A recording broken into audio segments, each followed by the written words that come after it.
Sobat Millennial Agency, di balik sebuah peristiwa, isu, fenomena, ribuan, bahkan jutaan aktivitas, ada sosok manusia yang menginspirasi.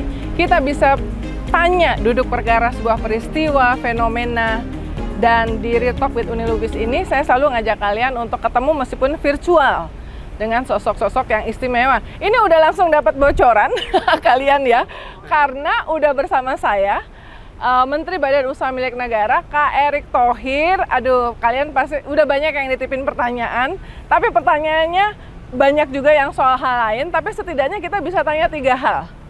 Soal BUMN, kemudian bagian yang kedua soal PSSI dan terkait bola, kemudian yang ketiga adalah soal Pilpres 2024. Bodoh banget kalau ketemu yang surveinya paling tinggi tapi nggak nanya. Nah ini tapi saya mau tanya pertama nih, soalnya anginnya lumayan kenceng ya belakangan, tapi ini kok baru ngeliat aku Kak Erick. Hah? Bagus kan? Hah? Ini gedung Dana Reksa ya? Ini Dana Reksa, nanti ada Twin Tower sama gedung Antara dulunya tapi jadi Menara BSI. Oke. Cuman memang arsitekturnya agak Islami karena memang saya lihat kan Monas ini ada Istiqlal, ya bisa blend lah gitu. Apalagi kalau BUMN-nya kan modern. Ya, ya. Dan ini juga taman kita buat sengaja seperti ini biar tadi generasi muda BUMN juga bisa hangout lah sore-sore. Bisa sore-sore duduk di sini ada ya. Kafe, nanti ada kafe di sini. Oh, ada kafe. Di belakang sudah ada kafe. Oh, oke. Lobbynya juga sangat transparan, bersih. Nah, jadi ini minimalis, gayanya benar-benar gaya yang disenengin sama anak muda. Nanti sedikit kita akan sneak peek kantornya Menteri BUMN. Ini Kak Erick ini udah 4 tahun ya, hampir 4 tahun. Kan ini selesainya 1 tahun lagi pemerintahan Presiden Jokowi itu Oktober. 13 bulan kali Ya. ya. Oktober 2024 ya, 21 Oktober biasanya pelantikan presiden baru. Selama 4 tahun ini transformasi BUMN udah dipuji ya di dunia internasional juga, karena saya juga ikut forum-forum yang internasional. Yang waktu G20 segala macam kan Tony Blair lah segala macam ya. Di mana-mana. Nah, tapi apa yang masih ganjel? Ada juga BUMN yang masih bermasalah kan kayaknya, tapi yang ganjel yang Kak Erick pengen ini tuh 1 tahun ini jangan sampai kemudian ninggalin PR yang masih ada masalah. Justru yang ngeganjel itu kalau terpersepsikan BUMN ini sudah selesai transformasi. Ya, kalau kita benchmarking dengan banyak negara, contoh aja beberapa BUMN yang kita lakukan itu transformasinya perlu hampir 18 tahun, ada yang 15 tahun. Ini baru 4 tahun. Jadi itu yang saya bilang, jangan terjebak di isu 5 tahunan pemilu. Tiba-tiba kita tidak mendorong blueprint BUMN yang ini benar-benar benteng ekonomi nasional. Jadi itu yang kegundahannya. Makanya kita dorong selain transformasi, perbaikan, makanya kita sekarang bikin blueprint BUMN. Dan sekarang kita sedang diminta oleh DPR untuk mengecek bagaimana mengenai RUU BUMN. Saya bilang saya welcome selama pengawasan BUMN ini check and balance. Karena kita yakinlah kita ini tidak berbisnis untuk rakyat, tetapi kita justru mensupport daripada ekonomi rakyat. Kita tidak mau yang namanya pertumbuhan ekonomi bagus tapi disparitas kaya dan miskin makin. Nah, itulah peran BUMN. Nah, ini yang saya rasa ya ada kegundahan. Kalau masalah isu apa yang belum selesai ya mungkin ada 3. Satu, kita mendorong penyelesaian dana pensiun di akhir tahun ini. Tidak mudah, tetapi kita punya pengalaman bagaimana restrukturisasi Jiwasraya, Asabri. Nah, lalu daripada konsolidasi perbaikan daripada BUMN karya, ya bahkan kemarin saya bilang ketika DPR gimana, ya udah kita bikin panja Komisi 6. Saya sempat salah sebut kemarin pansus karena waktu itu doorstop kadang-kadang, tapi panja oleh Komisi 6 supaya kita benar-benar ngecek apa yang kita perlu perbaikin sama-sama. Karena kenapa? Tidak bisa kita bergantung, oh direksi ini baik, direksi ini belum baik, kan mesti berkelanjutan. Apalagi salah satu blueprint BUMN tahun 2024-2034, salah satunya di situ bagaimana kita BUMN terus berpartisipasi dalam pembangunan infrastruktur berskala internasional. Nah, itu yang kita dorong. Yang ketiga, ya tadi yang poin tadi, yang pertama ya bahwa Karya-karya. selain transformasi blueprint, ya bagaimana kontinuitas, ya dana pensiun dan karya. Karya ini tantangan besarnya apa? Ya, memperbaikin struktur keuangannya, ya makanya kita bikin terobosan kemarin sama Pak Basuki sama Bu Sri Mulyani, tidak ada lagi pendanaan pemerintah itu ke korporasinya, tapi langsung ke proyeknya. Sama, pendanaan Himbara pun tidak lagi ke korporasi, tapi ke proyeknya, supaya benar-benar kita lihat proyek mana dana ini yang diberikan, lalu turunannya seperti apa, supaya tidak terkonsolidasi seperti ini.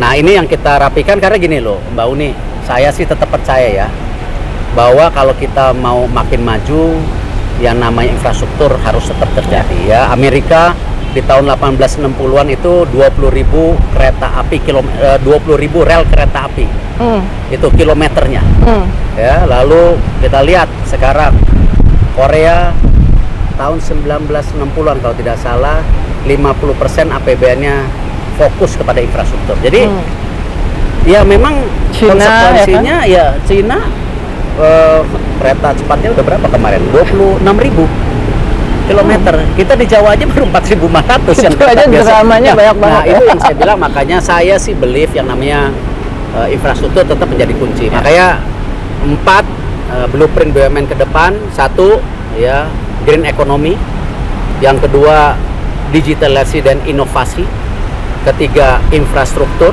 ya berskala internasional, dan keempat perlindungan kepada UMKM itu tetap. Oke.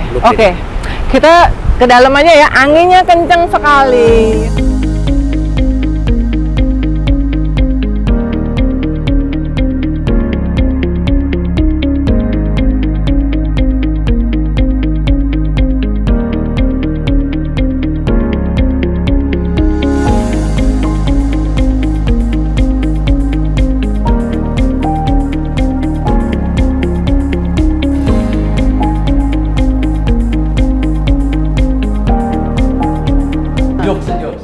Sejuk.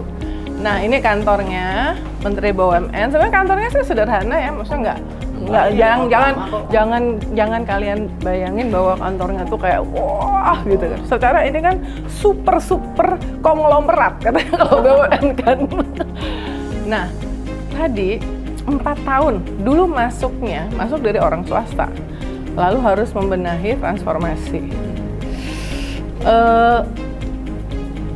Apa yang paling berat? Merubah kultur. Karena saya percaya kalau kita mau lebih baik itu dari people-nya dulu, manusianya dulu. Karena itu core values utamanya dari awal ya itulah bagaimana pembangunan karakter di BUMN, people-nya. Itu aset. Baru kita lihat strukturnya. Tidak mungkin kita BUMN ini bisa bekerja sama korporasi, tetapi yang ininya birokrasi, yang ini korporasi, kan nggak mungkin, mesti mirroring, sama-sama korporasi gitu.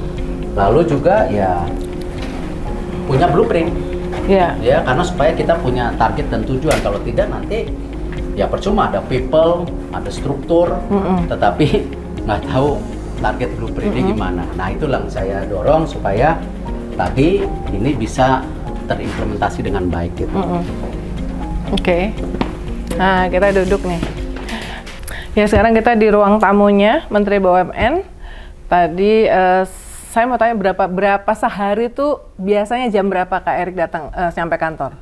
Ya, dan berapa tamu tuh? Meeting ya rata-rata 9 sampai 11 lah.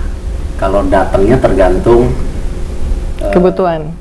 Sehari sebelumnya kan kadang-kadang kalau misalnya ada kunjungan ke daerah ya pasti tergantung pulang jam berapa. Kayak hari ini kan baru balik dari Jogja karena kita ada rakor menteri, wamen, seluruh jajaran kementerian dan dirut-dirut untuk memastikan terlepas tinggal 1 tahun. Saya kemarin sengaja pilih Yogyakarta, kita pilih Prambanan. Saya bilang, nah, ini Prambanan apa? Dibangun dalam 1 hari 1000 candi.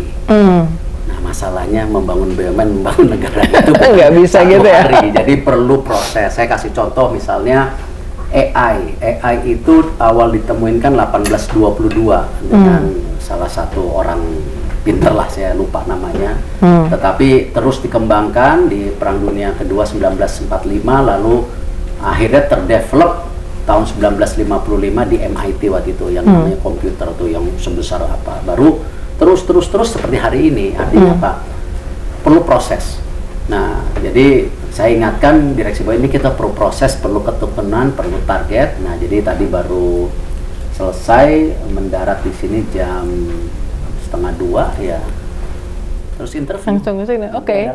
Thank you. Nah, tadi ngelanjutin kan challenge 4 tahun itu adalah tadi culture, SDM ya, kemudian come up dengan sebenarnya sebelum ditanya udah jawab gimana come up dengan solusinya adalah antara lain punya blueprint ya, punya yang program, yang bisa diimplementasikan. Kalau blueprint aja cuma dibaca-baca. Nah, ini kan kayak semacam apa ya, leadership managerial tips buat audiensnya IDN Times. Gimana tuh secara personal, your personal experience kita kemudian come up dengan solusi dan bagaimana menjalankan itu? Ya kembali nggak bisa kan kita mengambil keputusan itu hanya feeling.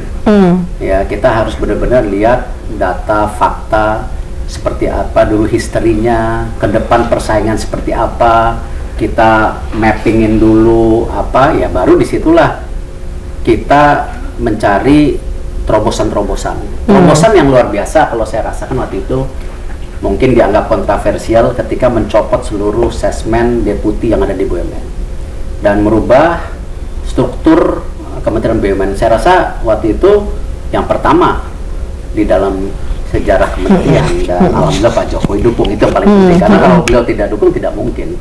Dimana yang tadi saya sempat cerita Mbak Uni, ini benar-benar mirroring. Kan kita memanage korporasi, kalau ini kan birokrasi. Nah, dua wamen saya itu benar-benar memanaging portfolio atau yang aset yang ada. Dan sesuai dengan visi blueprint strategi yang kita mauin. Lalu di situ deputinya seperti company, ada deputi keuangan dan business risk, ya, ada deputi legal, ada deputi HR and IT gitu. Dan kita juga mencari orang terbaik. Nah, memang saya kan entrepreneurship, pasti ada kekurangan dan kelebihan. Makanya saya selalu konsisten cari wamennya yang bankers. Kalau bankers itu kan lebih menguasai korporasi juga tahu ya. Menguasai korporasi dan juga benar-benar lebih ada resiko bisnis. Makanya waktu itu Pak Budi, ya kan, Pak Tiko. Lalu Pak Budi, ya waktu itu ada diskusi, beliau saya rasa orang yang tepat waktu itu karena kita memerlukan pimpinan waktu itu di kesehatan yang ngerti manajemen, itu Pak Budi kesana, ganti Pak Pahala. Pak Pahala jadi Wamenlu, kita ganti Pak Rosan, semua bankers. Nah, lalu keuangannya pun kita tarik dari EY, Ernst & Young, Ibu Nawal Nelly. Jadi intinya apa namanya menempatkan the right person on the right position itu penting ya. Nah, ya itulah struktur legalitas juga waktu itu di awal-awal karena banyak isu korupsi, kita tarik Pak Carlo Tewu dari dulu pernah di KPK Menko waktu itu. Lalu HR-nya Pak Teddy dari internal, umurnya masih 38 tahun. Nah, lalu sekarang diganti Pak Robert karena Pak Carlo pensiun. Pak Robert ya benar-benar korporasi, dia salah satu tim yang menyelesaikan restrukturasi Jiwasraya. Oke. Nah, tadi kata kunci yang sempat terungkap adalah alhamdulillah Presiden Jokowi percaya. Jadi Kak Erik ini kan dianggap sebagai satu dari sangat sedikit menteri yang selalu bersama Pak Jokowi, ada di sekitar Pak Jokowi, berinteraksi dekat dengan Pak Jokowi.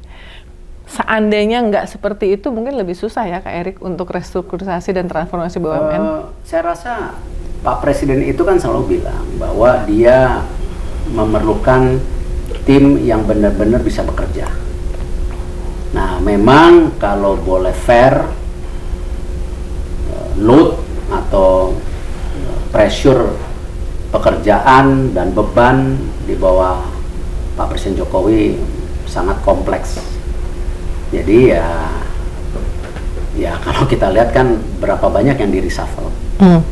Nah, artinya ya tidak mudah bekerja dengan beliau, apalagi kalau kita cuman setengah hati atau tidak fokus, apalagi nggak ada hasil. Beliau ngerti kok. Nah itu yang juga ya memacu saya untuk menunjukkan bahwa saya bisa, apalagi kan saya dari private sector dan saya nggak mau lah membawa nama keluarga saya yang cukup baik di dunia usaha, saya pun juga secara internasional cukup diterima, tiba-tiba gagal. Itu kayaknya track record yang justru tidak bagus buat saya dan keluarga. Apalagi Gitu, melewati makanya pandemik saya, ya. Ya memacu dan tentu ya saya paparkan, saya buka transparan dan sejak awal pun ketika beliau memberikan 12 tugas, ya saya kerjakan dan waktu itu dalam waktu setahun selesai, cuman ada 2 yang gagal, saya sampaikan Pak ini gagal, mohon maaf, mohon saya dikoreksi, ya tapi kenapa gagalnya? Saya bilang gini, oh fair, itu bukan sebuah kegagalan yang karena kita tidak bisa kontrol, karena itu kan ada yang namanya partnership, investasi yang memang ya, jadi hal-hal seperti itu. Tapi alhamdulillah kerjaan-kerjaan berat seperti waktu itu kereta api cepat bisa jalan hari ini, ya dan kita tahu udah naik berapa kali? Udah naik berapa kali? Ngeceknya berkali-kali ya. Oke. Kalah dong, saya udah 2 kali. 2020 statement saya mungkin waktu itu dianggap wah so tahu gitu. Itu di 2000 saya bilang enggak, kereta api cepat ini harus sukses. Harus bisa. Bahkan di pertengahan 2020 bulan Juni kalau nggak salah saya bikin statement lagi. Bagus kereta api cepat Jakarta Bandung ini diperpanjang ke Surabaya. Kenapa? Bukan karena apa-apa, karena memang secara matematikal ongkosnya akan lebih murah ketika itu per kilometer diperpanjang, dan memang kebutuhan kembali yang tadi saya dibawa. Kebutuhan transportasi itu sangat dipentingkan buat bangsa kita kalau memang kita ke depan. Siapa yang kebayang Jakarta pada larang 27 menit? Benar. Gitu. Siapa yang kebayang? Saya juga kemarin baru pertama kali naik, saya lah nikmat ya. Dan saya kan pernah ya cukup lama di Eropa ngurus sepak bola, ya saya traveling juga dengan kereta cepat. Saya rasakan ini kualitasnya sangat tinggi, gitu. Sangat tinggi. Jadi itu yang saya rasa ya hal-hal yang penugasan yang bangga kita bisa deliver tidak hanya ke beliau sebagai pembantu presiden, tetapi juga untuk masyarakat. Surabaya lewat Jogja ya? Gosipnya begitu. Tapi saya nggak tahu. Itu kebijakannya di Menteri Perhubungan. Oke. Nah, Kak Erik, nyambung masih ke Pak Jokowi nih. Kalau ada 5 hal yang paling penting yang Kak Erik pelajari dari sosok Presiden Jokowi ini apa? Interviewnya sampai jam berapa? Bentar aja. Kalau 5 hal bisa sampai besok pagi. Pendek. Saya mungkin 2 saja. Bahwa beliau itu tidak mengajari, tapi memberikan teladan. Dan tentu itu yang kadang-kadang kita bisa salah mengartikan. Ya bisa dilihat kesehariannya gitu, bagaimana beliau itu sangat sederhana, merakyat, kerja terus-menerus, bahkan hari Sabtu juga dipanggil meeting, hari Minggu pernah berapa kali dipanggil meeting, malam-malam jam 10, itu pada saat COVID non-stop. Itu setiap hari dicek gitu. Dan itu menurut saya teladan yang paling saya dapatkan bahwa beliau pekerja keras, dan beliau juga tadi sangat mendengarkan aspirasi dari masyarakat bawah, dan banyak kebijakannya seperti itu. Jadi dan itu tidak dibuat-buat gitu. Dan itu yang menurut saya ya saya belajar karena saya dari pihak swasta. Kadang-kadang kan kalau pihak swasta kan kita kan korporasi saja, nggak punya bos, bosnya kita sendiri. Dari kecil anak orang kaya pula lagi. Alhamdulillah. Tapi kan kalau Mbak Uli tahu kan almarhum bapak saya juga ya salah satu figur lain yang saya juga sangat terinspirasi ya, bapak saya yang 10 tahun merantau dari Gunung Sugi, miskin, yatim piatu loh, nggak banyak cerita orang tahu. Dan nggak pernah ada bukunya soalnya, tapi itulah the fact. Saya belajar dari beliau juga bagaimana perjuangan dari yang tidak ada menjadi ada. Nah itulah yang kenapa saya juga tekankan selama di BUMN ini, ya UMKM itu jangan jadi gimmick dan pencitraan, tetapi benar-benar apa tools yang kita harus lakukan. Nah di blueprint salah satu tadi kan saya sampaikan juga keberpihakan kepada UKM kita harus. Kenapa kita juga mengkonsolidasi BRI, Penggadaian, PNM, salah satu itu. Ada jalan jelas, pinjaman 1,4 naik ke 1,4 juta, naik lagi ke 10, 15, 20, 500. Itu kan tingkatan yang luar biasa dan Indonesia perlu itu. Nah, ini yang saya rasa kembali ya. Itu baru satu tadi yang dipelajari? 2. Udah 2 ya? Kan tadi. Bagaimana Bagaimana memberikan teladan kepada kita. Ya, salah satunya kita bisa lihat bagaimana dia bekerja keras di kehidupan. Ya. Kedua, bagaimana dia berinteraksi dengan rakyat juga. Yang lainnya banyak. Beliau itu kadang-kadang memikir sesuatu out of the box. Ya, ketika COVID, ketika semua terjebak, kita harus tutup total atau buka. Beliau mengambil kebijakan yang buka tutup, istilahnya gas dan rem, kayaknya nggak ada tuh istilah itu di seluruh dunia gitu. Dan ya tentu saya sebagai menteri yang waktu itu banyak berkecimpung saat COVID, di mana BUMN, ini kantor BUMN nggak tutup loh, kita nggak tutup cek karyawan di BUMN, walaupun saya bergilir waktu itu. Dan ya bagaimana kita membuat terobosan membawa vaksin. Itu game changer banget. Itu game changer gitu. Bagaimana kita BUMN juga membangun bekerja sama Pak Bas waktu itu rumah sakit di Kemayoran yang bekas Wisma Atlet waktu itu. Kebetulan saya bekas ketua Asian Games, ingat bahwa di situ bisa nonton film-film gitu. Kalau film-film di luar negeri, wah perlu rumah sakit besar ya.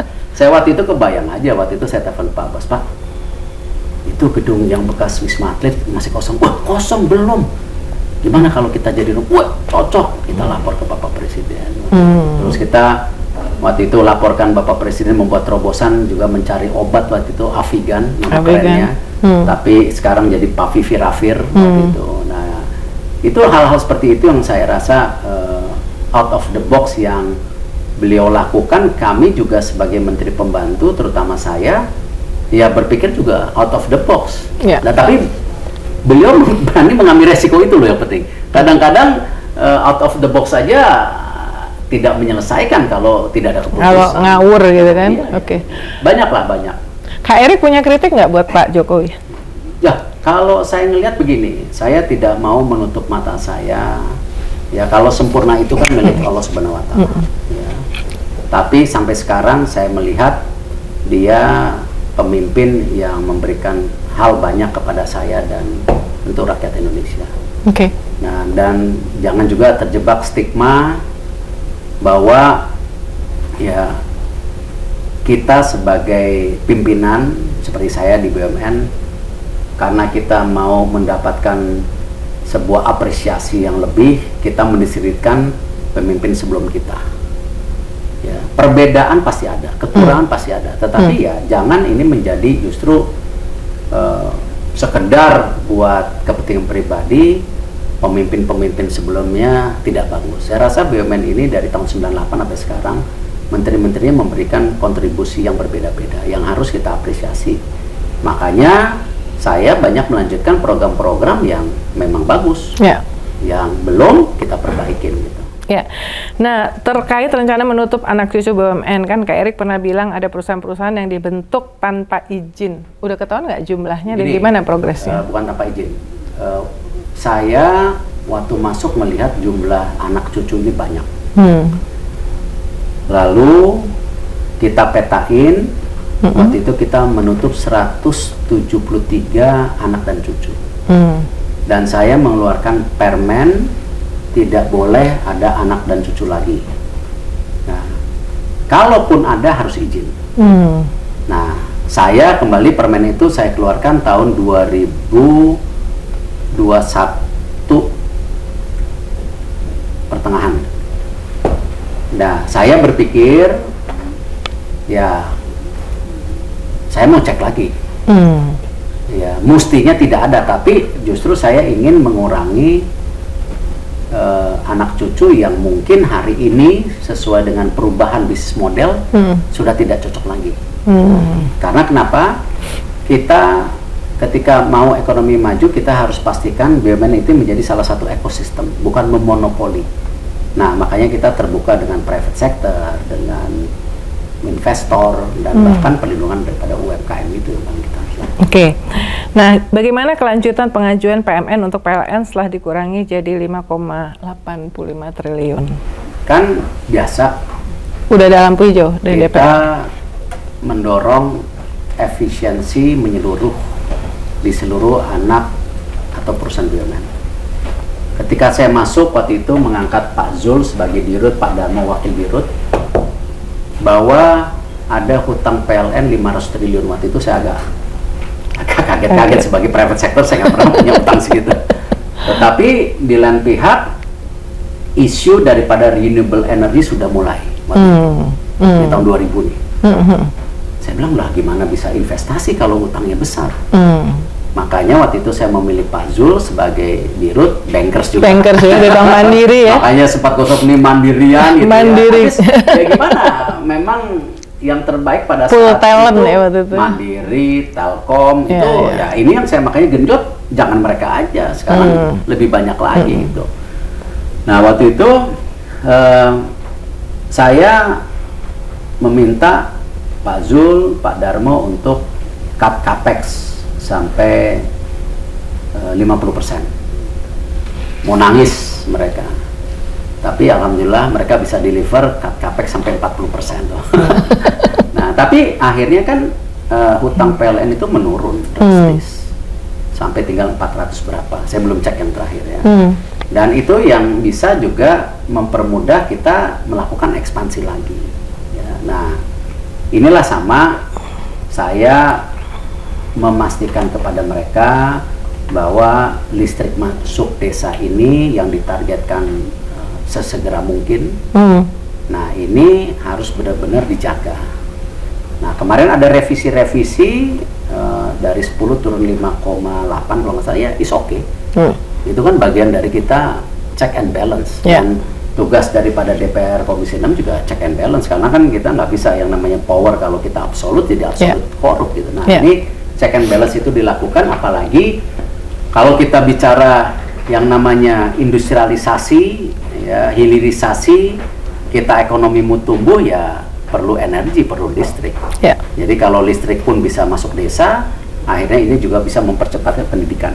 Dan juga yang listrik yang dari energi baru terbarukan ya. Saya sempat ke Cirata tuh, lihat ya persiapan. Nah, itu juga ada negosiasi. the biggest floating in Asia Tenggara. Solar pan. Tapi itu ketika itu kebijakannya di Cirata hanya 5% aturannya. Jadi kalau danau dipakai itu 5% kawasannya.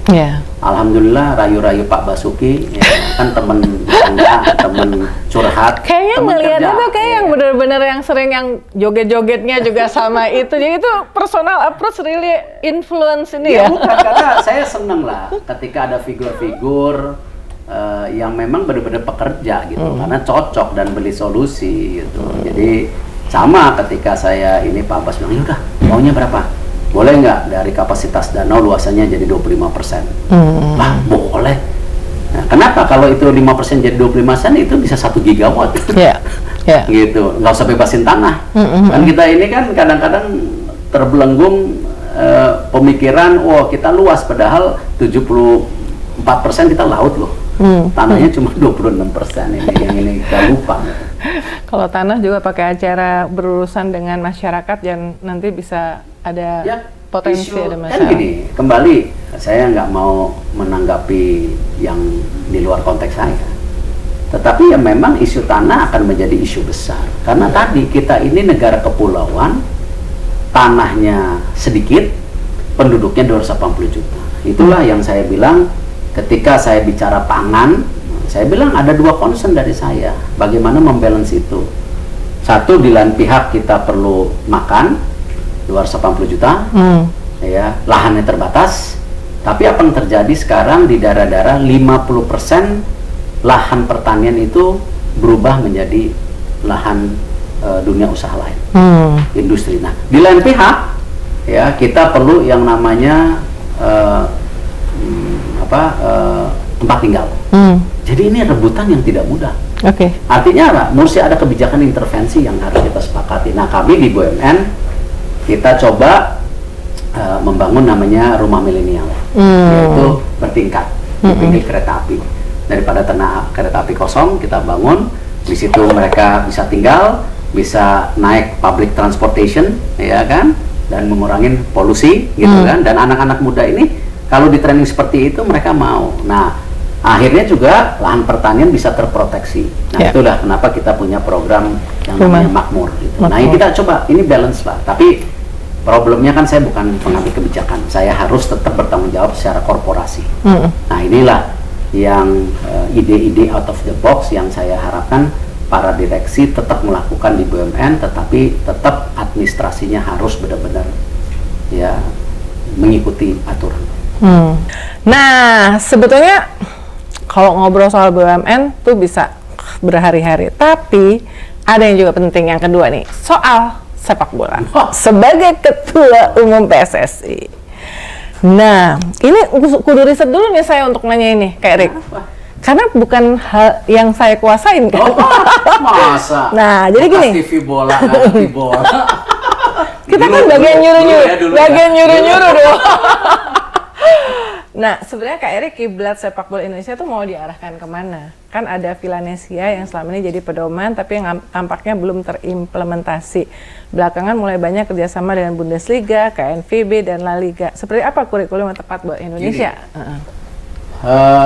Kalau kita lihat 20 negara ya yang rankingnya di FIFA ya, top 20, itu punya filosofi bola. Ya, jadi bukan ikut-ikutan. Nah, tapi itu harus diimplementasi dari kecil. Nah, ini yang saya bilang, dengan teori apapun lah, kita itu kadang-kadang mikirnya top to down. Nah, saya bilang nggak bisa. Membangun tim itu dari bawah ke atas. Nah, memang hari ini kebetulan kita punya generasi emas. Saya terima kasih sama Pak Presiden yang mendorong waktu itu Pak Menpora, Pak Zainuddin Amali, untuk komit membangun tim U20 waktu itu. Dan sekarang Pak Dito juga nerusin dengan U17. Ya. Nah, artinya apa? Bahwa tidak bisa kayak SEA Games kemarin kita wah euforia. Tapi apa, kita itu harus jadi tradisi. Nah, ini sama, membangun timnas itu harus dari bawah. Makanya saya mengajak semua pihak. Liga, ayo dong bikin Elite Pro Academy. Nah, katanya September ini sudah mulai. Itu kan usianya nanti ada 16, 18 semua gitu. Lalu di lain pihak juga saya minta liga, ayo dong. Ya, di Liga 1 ada pemain U23 wajib main. Di Liga 2 U21 wajib main. Karena kenapa? Kita harus mempunyai 150 pemain database yang kita miliki. Contoh, di usia U17 mesti ada 5 kali 11. Ya, jadi 55 pemain. Di usia U20 4 kali 11. Di usia U23 dan senior 3 kali 11. Ya, kira-kira 150. Nah, sekarang nggak ada. Jadi bagaimana kita mau bikin filosofi tetapi dari grassroots-nya belum terbentuk. Akhirnya ketika pelatih ya masuk ke lapangan, dia hanya menyiapkan pemain sesuai dengan sistem pertandingan sesuai dengan pemain yang ada. Nah, jadi itu nggak bisa. Nah, itu makanya sejak awal saya bilang saya ingin tetap ada 2 coach yang sangat saya hargai, fokus kepada strategi besarnya. Coach Sintayong silakan ya, tim senior dan U23. Coach Indra Safri U20 dibantu Coach Bima Sakti U17. Tetapi technical director saya mau cari independen. Supaya si technical director ini bisa meramu nih 10 tahun ke depan sistem permainan kita seperti apa. Nah, tetapi 2 coach terbaik kita ini mulai mengembangkan. Gitu. Nggak bisa nanti masing-masing coach saya mau gayanya ini mau gini ya. Pemainnya bingung. Gitu. Walaupun yang namanya taktikal ya itu bisa terjadi. Contoh kemarin lawan Turkmenistan. Apa sih yang dilakukan Turkmenistan? Karena mereka tahu kita cepat, kita juga kualitas bagus, dia melakukan dua hal. Merusak daripada momentum kita bermain. Dengan apa? Jatuh, lama berdiri, pura-pura cedera, ya kan? Terus pemain kita tabrak, itu merusak momentum. Nah, apalagi dia tahu di lapangan tengah kita tidak banyak pemain, itu. Nah, ini yang dia lihat, menguasai lapangan tengah. Nah, hal-hal seperti itu kan kalau kita di lapangan tengah kita punya cadangan, misalnya 3 pemain lain selain Ivar, Marcelino, ya kan? Ya tidak ada masalah gitu. Nah, hal-hal seperti ini yang saya selalu ingatkan, bahwa ya sama kayak BUMN tadi, membangun itu bukan kayak Candi Prambanan gitu. Kita harus lakukan, oke, ada euforia Asian Games, tetapi yang lain-lainnya harus perlu kesana. Bukan Bandung Bondowoso ya. Oke, pertanyaan kedua, kompetisi usia dini dan wanita selama ini belum berjalan dengan baik. Apa akar masalah yang bikin kedua ini susah dijalankan, dan apakah sudah ada solusi dari PSSI? Ya, karena sama. Itu yang selalu kan dispute. Ketika pemerintah ingin membantu sepak bola, selalu dilaporkan ke FIFA, ini government intervention, pemerintah mengintervensi. Ya, FIFA tidak pernah tahu. Akhirnya FIFA kadang-kadang mengambil ya posisi memprotek membersnya. Nah, tapi kalau hari ini kan ketua PSSI Menteri BUMN, wakil ketuanya bekas Menteri Olahraga. Nggak ada tuh istilah government intervention. Kenapa kita lakukan? Bahwa kita bilang sebagai negara berkembang dalam mengembangkan olahraga tidak mungkin pemerintah tidak hadir. Nah, tetapi harus efisien dan punya tolak ukur. Nah, itulah kenapa waktu itu ada kesepakatan saya dan Pak Zainuddin Amali, ya, dilaporkan dengan Bapak Presiden dan Wapres sekarang yang menjaga mengenai blueprint olahraga nasional, yaitu di 17 cabang olahraga. Nah, salah satunya bola, gitu. Nah, ini yang kita bilang perlu ada bantuan. Makanya kemarin salah satu di rapat di Bogor yang Pak Presiden minta Mendagri untuk mengkoreksi atau memperbaiki aturan Permendagri, di mana dana APBD boleh untuk Liga 3, bukan klub, ya, untuk Liga 3.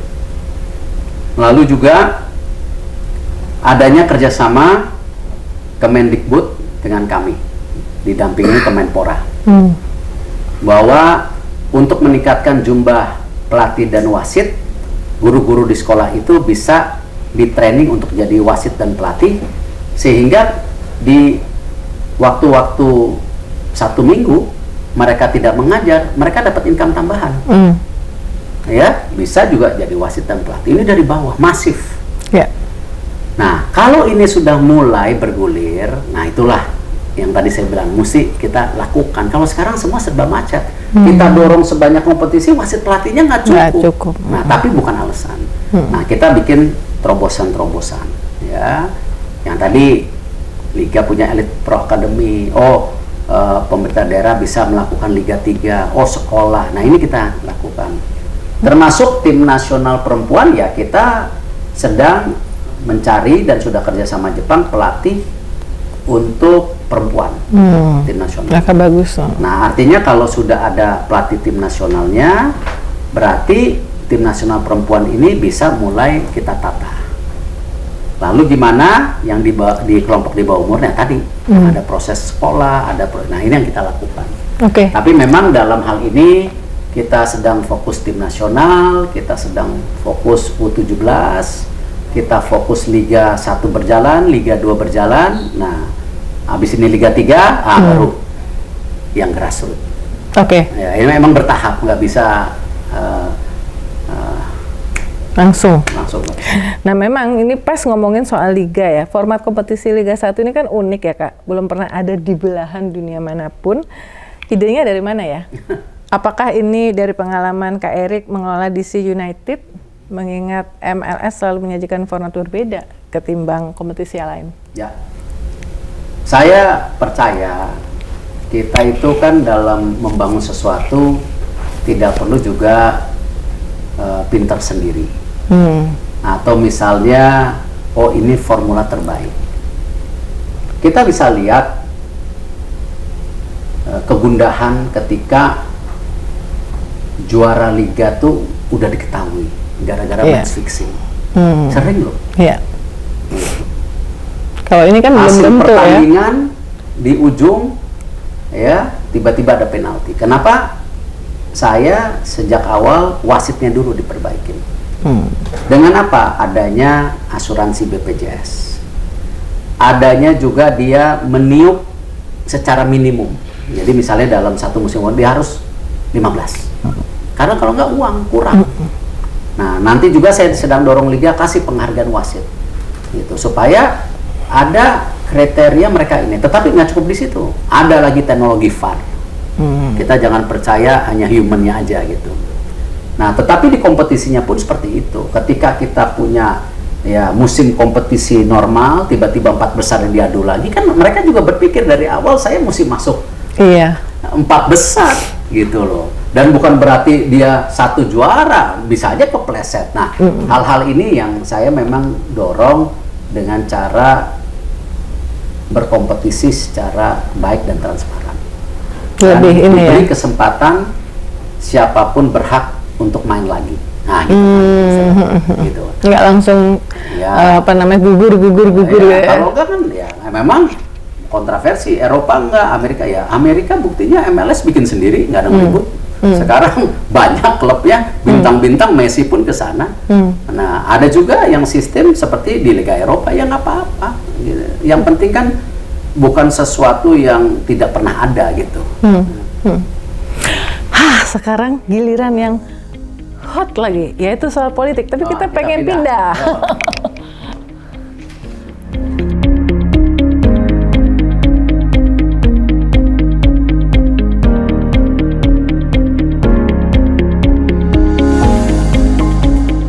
Wah, ini duduknya di sebelah apa namanya, istilahnya apa itu namanya kalau zaman dulu banget nih, leaflet apa ya?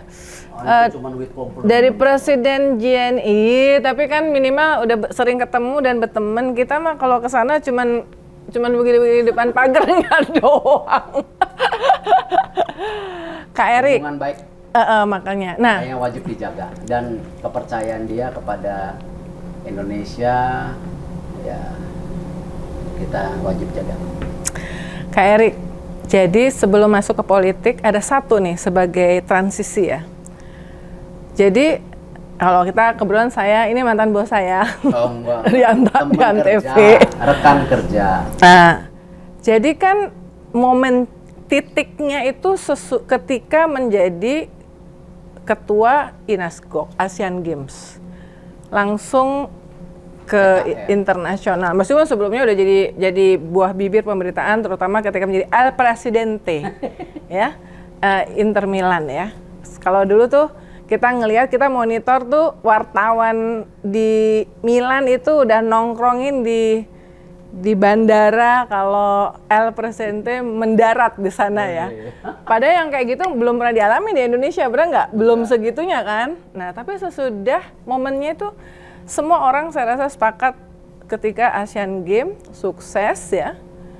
Kemudian diangkat menjadi ketua tim suksesnya Presiden Jokowi di 2019, kemudian jadi Menteri BUMN dan banyak urusan transformasi segala macam tuh, grafik visibility-nya Erick Thohir itu naik sejak itu ya.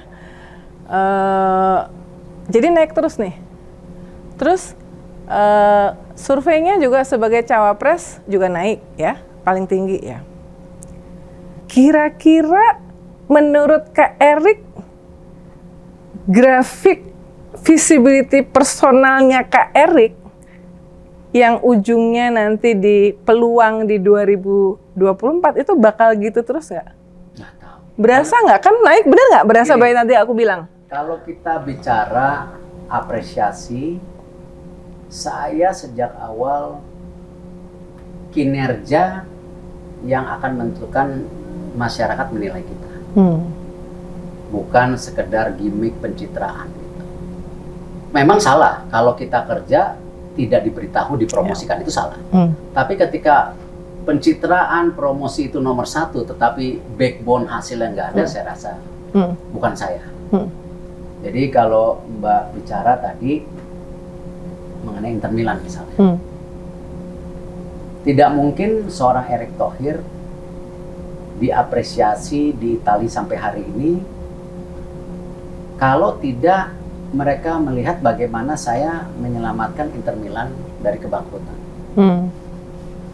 Dan tidak populer ketika saya tidak pernah ngejanjiin Inter Milan juara. Saya cuma janjiin waktu itu, oh keuangannya diperbaikin, oh kita mau masuk Champions League, oh begini gitu loh. Jadi mungkin buat orang nggak exciting. Tapi hari ini fans Inter, masyarakat Italia apresiasi sama saya, termasuk Presiden Gianni, melihat bahwa saya bukan orang yang investasi di klub, mengelola klub itu buat euforia pribadi, tapi sebagai tanggung jawab. Nah, kalau kita lihat juga, Mbak tahu bagaimana Asian Games itu dengan waktu 28 bulan bisa selesai, ya itu pun sama. Karena juga saya merasa bertanggung jawab, tetapi metode sama. Ada tim di belakang itu. Ya, kalau kita ingat waktu itu, Bu Puan sangat bantu, Pak JK sangat bantu, semua pihak sangat bantu, Presiden sangat turun gitu. Dan berlanjut tentu sampai hari ini. Nah, kalau Mbak tanya mengenai gimana ke depannya, kan ini ada 3 komponen yang kita juga harus sadari. Koalisi. Karena aturannya harus 20%. Artinya hari ini PAN konsisten mendukung saya. Saya terima kasih kepada Pak Zul dan teman-teman di PAN yang percaya sama saya karena track record saya. Belum lagi kedekatan daripada Pak Zul dengan keluarga saya bukan karena politik, karena memang sudah lama saling tahu. Nah, tapi kan kembali, koalisi itu baru terbentuk ataupun bisa berubah bentuknya. Gitu. Nah, kita lihat. Nah, itu menurut saya jadi masih ada proses. Yang kedua, kembali. Nah, ini saya perlu chemistry. Ya. Chemistry tentu calon presidennya siapa? Penting buat saya chemistry seperti bagaimana saya dipercaya Bapak Presiden, saya bekerja mati-matian buat beliau, tetapi tentu konteksnya buat masyarakat dan negara. Ya. Nah, chemistry ini penting. Di situ juga ada turunan yang namanya kembali policy-nya ke depan apa. Karena kan dari pengalaman saya juga, di mana-mana kalau kita nggak ada target, KPI, mau kemana, ini akan nggak dibawa kemana-mana. Gitu. Nah, dan tentu yang terakhir, ya kembali, kita perlu percaya Allah itu yang Maha Kuasa. Beliau yang membuka jalan dan menutup jalan. Nah, artinya ya ketiga hal ini ya saya rasa ya saya jalankan aja. Saya fokus apa yang di depan mata saya. Ini U17 10 November tinggal 57 hari lagi. Jadi saya tetap fokus yang memang saya bisa kerjakan. Bisa kontrol ya? Mungkin kunci saya, Mbak, salah satunya kalau saya boleh membanggakan diri saya, kan bolehlah namanya manusia. Ya bagaimana saya memanage ego, managing ego. Itu yang mungkin menjadi kekuatan saya juga, saya bisa diterima dimanapun. Nah, lead to the next question, kan memang koalisi itu sesuatu yang lebih sulit untuk dikontrol oleh Kak Erick ya. Tapi tadi menyebut kata chemistry. Sekarang sudah ada 3 nama yang menjadi capres, Anies Baswedan, Ganjar Pranowo, Prabowo Subianto. Kalau bicara chemistry, gimana Kak Erick menjelaskan hubungan dengan ketiganya? Kalau kita bicara tiga-tiganya dari hubungan kerja selama ini baik. saya dengan Pak Anies di awal-awal, kalau Mbak Uni ingat, itu 12 program Pak Jokowi. Di mana di Februari 2018 itu ada ratas, 2019 ada ratas.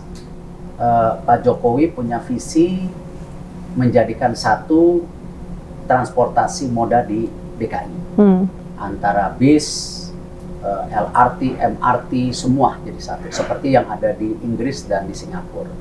Nah, waktu itu saya diminta, ayo Pak Erick konsolidasi dengan DKI Pak Anies. Saya datang ke Pak Anies waktu itu, kalau ingat saya sempat jalan kaki. Nah, nanti disangka gimmick waktu itu. Enggak, karena waktu itu saya pikir di sebelah. Iya, cuman di sebelah. Iya kan, gitu. Ya, ini menurut saya ya saya jalan aja gitu. Dan di situ pertemuannya bagus. Kita bisa sukses untuk pilot project waktu itu di Tanah Abang. Kan lihat bagaimana Tanah Abang rapi sekarang. Lalu kita kembangkan ke beberapa titik. Lalu sama Pak Prabowo waktu itu awalnya di pembongkaran kasus korupsi Asabri. Karena tetap ketika Jiwasraya terjadi, Asabri ini lain lagi. Karena ini pensiunannya TNI Polri. Kita berhubungan sama ya kekuasaan lain. Nah, di situ saya laporkan ke Bapak Presiden, oke, saya ketemu Pak Prabowo di kantornya. Beliau bilang oke, buka.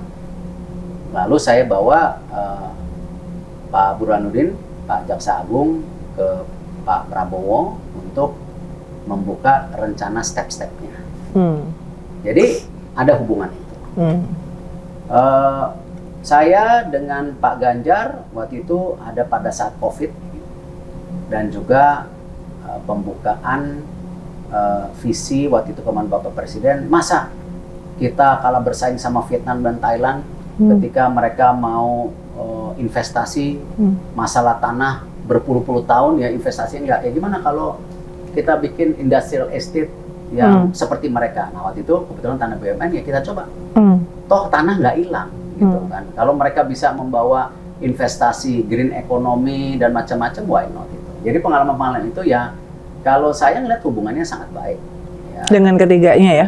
Tetapi memang kalau Pak Anies kan hari ini saya tidak bisa bicara lebih dalam, ya karena toh ya ini joke-nya saya, ya bukan joke lah, tapi ini serius. Kan udah nikah, saya bilang. Udah ada cawapresnya. Masa saya godain kan nggak boleh gitu. Selama janur kuning belum Tapi ya sudah nikah lah, nggak enak lah digoda.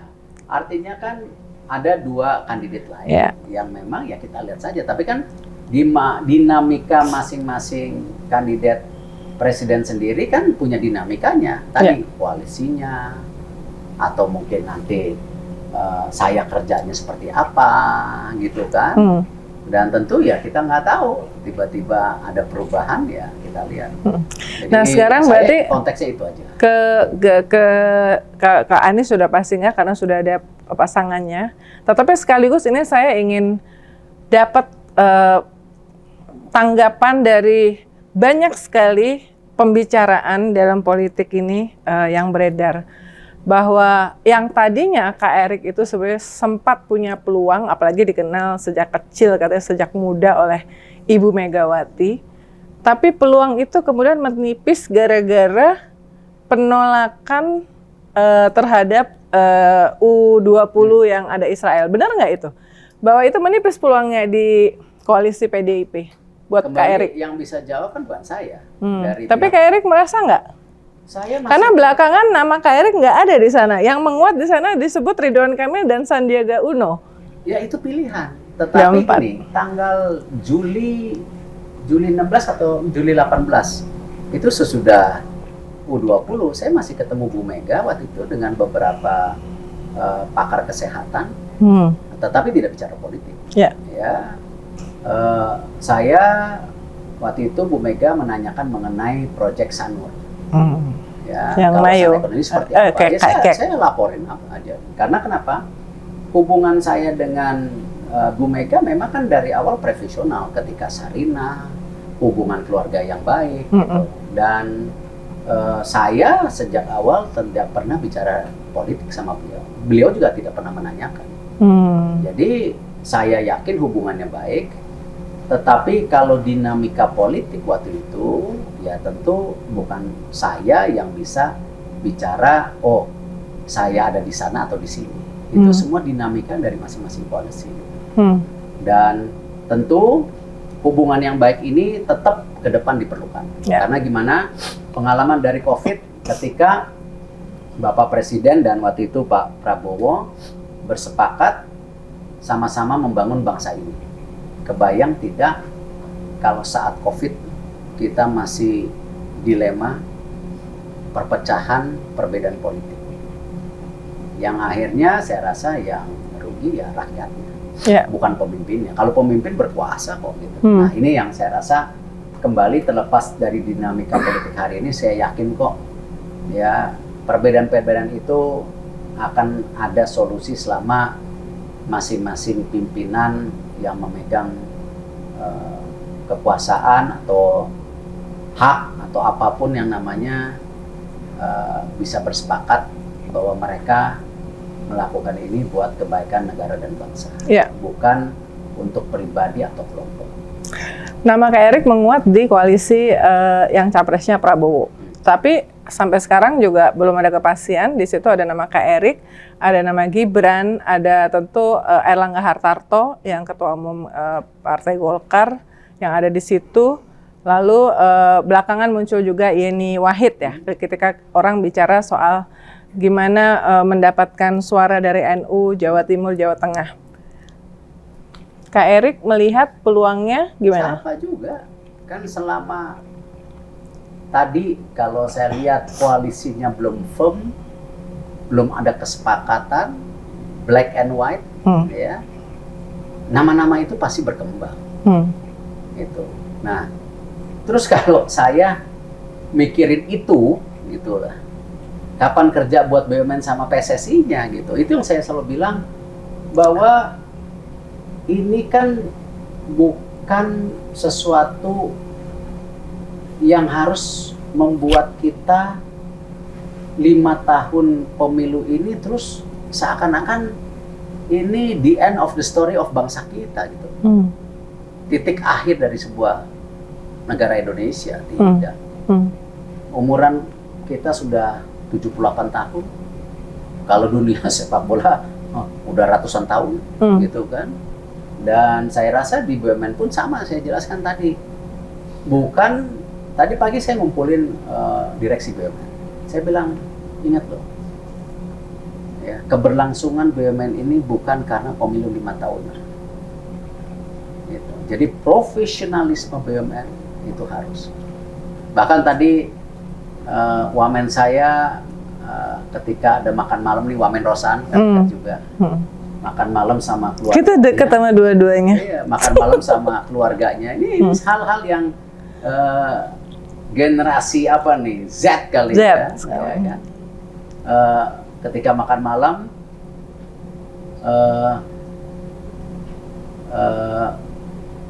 anaknya Pak Rosan nanya, ayah kerja di BUM ya? BUM. Hah? Apa itu BUM? Terus kakaknya bilang, BUMN. Oh iya. Terus anaknya bicara, BUM itu versinya dia buat untuk masyarakat nyaman. Oh. Tadi N. Wah, itu bisa jadi logo ya, tagline. Artinya apa? Artinya apa? Ya kalau kita rasakan, ya itu fungsinya BUMN salah satu sebagai agent of change selain korporasi gitu.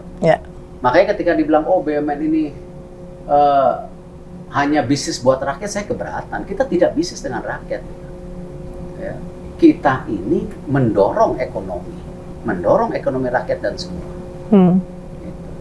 Tetapi itu pun tidak cukup karena ada private sector, ya kan, ada peran pemerintah, ada juga yang namanya UMKM yang harus kita lindungi. Pertanyaan terakhir, di Prabowo, seandainya Gibran eligible menurut putusan MK dan Presiden Jokowi dengan apapun alasannya, termasuk bagaimana after 2024 supaya everything bisa berlanjut, legasinya. Lalu Prabowo memilih Gibran. Artinya Kak Erik nggak dapat tiket untuk cawapres. Apa yang akan terjadi pada saat itu? Kan masih ada 2 tugas. Satu, kerja sebagai Menteri BUMN sampai Oktober. Kerja nomor 2 apa? Kontrak sama PSSI sampai 2027 masih ada 2. Tapi karir politik? Tapi itulah, saya rasa saya orang private sector, Mbak. Dan saya itu tidak melihat ya politik itu segala-galanya. Saya lebih melihat apa? Bisa nggak politik ini dipakai buat kesejahteraan rakyat? Bukan hanya wacana, pemikiran gitu. Salah satu kelemahan bangsa kita itu kan, dan dari dulu, visi, konsep, ya, implementasinya lemah. Ya, kita suka joke, bercanda. Oh, makalah segini, hanya makalah. Kemarin Pak Jokowi bilang, bagaimana bicara stunting, kan ada tuh. Dari dana 10M, 8M buat administrasi, 2M buat program, ya itulah the fact yang harus ya nggak bisa terus-menerus begini gitu. Nah, jadi kalau selama yang namanya politik itu dipakai buat ya kebaikan, oke. Tetapi kalau politik itu hanya sebagai pemusatan kekuasaan, ya, yang menguntungkan pribadi, kelompok, ya saya rasa saya nggak mau di situ. Saya rasa saya bisa kontribusi. Seberapa loyal Kak Erik sama Pak Jokowi? Sehingga kalau nanti ternyata ada penugasan khusus, apakah jadi cawapresnya siapa atau membantu pasangan siapa dari Pak Jokowi, Kak Erik akan saya ngikut? nggak bisa bicara apakah itu terjadi, saya nggak tahu. Tetapi tadi Mbak Uni nanya, kalau sampai pilihannya seperti apa? Lah, saya masih ada 2 kerjaan. Nah, paling saya nanti minta tolong sama pemerintah baru. Siapapun ini itu. Saya di PSSI dipercaya atau nggak dipercaya, gitu kan? Karena jangan sampai nanti ya gara-gara urusan politik ya sepak bola kita dihancurkan lagi. Karena cuman tadi balas dendam politik. Karena sepak bola ini luar biasa. Dan ini kita lagi punya generasi emas. Ya, generasi emas tim sepak bola kita yang sedang menuju bagus. Dan ini tidak datang, mohon maaf, 50 tahun sekali. Ya, Portugal punya generasi emas. Ya, tapi tidak bisa juara dunia. Sekarang lagi pusing bikin generasi emas baru, ya kan? Jerman. Bayangkan Jerman, salah satu kiblat sepak bola, hari ini kalah 4-1 sama Jepang. Ketemu kita lagi di Piala Asia Jepang nanti. Ya, tapi itulah artinya apa? Menurut saya ya kembali ada program-program real nyata yang memang itu menjadi hal yang penting gitu. Tidak hanya konteks kekuasaan gitu. Percuma kekuasaan kita pakai buat hal-hal yang tidak baik juga janganlah, Mbak, ya, mendingan. Saya yakin banyak masyarakat, apalagi pencinta sepak bola, yang melihat momentum yang sudah baik beberapa bulan ini sesudah Ketua Umum PSSI-nya dijabat oleh Kak Erik. Not to mention tadi kita bicara network di dunia internasional, di bagaimana mengelola menjadi sebuah hal yang sustainable, ya, sehingga nggak ada masalah keuangan apa segala macam. Itu semua sepakat bahwa so far I think you are the best untuk PSSI, dan hoping for the best untuk yang lain juga, Kak Erik. Terima kasih waktunya untuk ngobrol-ngobrol ini. Kita banyak dapat obrolan pengalaman, tidak hanya soal bagaimana mengelola BUMN dalam 4 tahun terakhir, leadership, manajerial, kemudian di sepak bola, olahraga, dan kemudian pengalaman bagaimana memanage ekspektasi untuk politik juga. Dan yang paling penting kan saya tahu IDN ini kuat kepada milenial dan Gen Z. Ya. Kalian itu masa depan bangsa kita. Jadi saya benar-benar nitip momentum bangsa kita ini hanya 15 tahun. Ya, 2038. Ketika piramidanya masih seperti ini, di mana yang muda lebih banyak daripada yang 60%. Ya, yang berumur lah. Tetapi ketika piramidanya balik, kita belum tembus ekonomi yang baik. Ya, pertumbuhan ekonomi juga udah mulai menurun. Ongkos biaya kesehatan akan jadi tinggi. Hari Betul. ini kita menghadapi subsidi energi 540 triliun. Nah, nanti bagaimana subsidi kesehatan ketika mayoritas kita tua? Nah, artinya apa? Ini momentum buat para generasi muda yang benar-benar saya titipkan. Ya. Momentum yang tidak datang 2 kali. Dan waktunya 15 tahun. Oke. Ya, ini penting karena ini kan Ya. buat mereka-mereka lah. Terima kasih Kak Erik, kita belajar bahwa pengalaman adalah guru yang terbaik dan kita belajar barusan dari sosok Erick Thohir. Terima kasih sekali lagi Kak Erick Thohir dan stay tune sampai ketemu di Real Talk berikutnya.